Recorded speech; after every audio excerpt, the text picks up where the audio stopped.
उपमुख्यमंत्री एकनाथ शिंदे आज कोल्हापूर दौऱ्यावर आहेत। दौऱ्याला शक्तीपीठ महामार्ग विरोधी कृती समितीने विरोध केलेला आहे। दौऱ्याला विरोध करणाऱ्या कार्यकर्त्यांची धरपकड करण्यात आलेली आहे। कोल्हापूर पोलिसांकडून आंदोलकांची धरपकड करण्यात आली आहे। आपण घराबाहेर असताना पोलिसांनी बेकायदेशीरपणे घराची झडती घेतली। शिवसेना उद्धव बाळासाहेब ठाकरे पक्षाचे नेते विजय देवणे यांनी हा आरोप केलेला आहे। उपमुख्यमंत्री एकनाथ शिंदेंच्या कोल्हापूर दौऱ्यावेळी आंदोलनाचा इशारा दिलेल्या शक्तीपीठ महामार्ग विरोधी कृती समितीच्या कार्यकर्त्यांची पोलिसांकडून धरपकड करण्यात आलेली आहे। माजी मुख्यमंत्री आणि आताचे उपमुख्यमंत्री कोल्हापूर जिल्ह्याच्या दौऱ्यावर येत आहेत, तर आम्ही त्यांना स्मरण करू इच्छितो की आपण शक्तीपीठ महामार्ग रद्द केला ही घोषणा केली, त्याची अंमलबजावणी करा, अन्यथा आम्ही निदर्शन करू।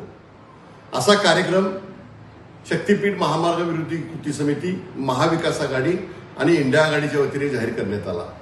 पण काल रात्री 2 वाजल्यापासून सर्व राजकीय नेत्यांची, सर्व एनजीओंची धरपकड पोलिसांनी सुरू केलेली आहे। या सर्व धरपकडीचा पहिल्यांदा मी निषेध व्यक्त करतो।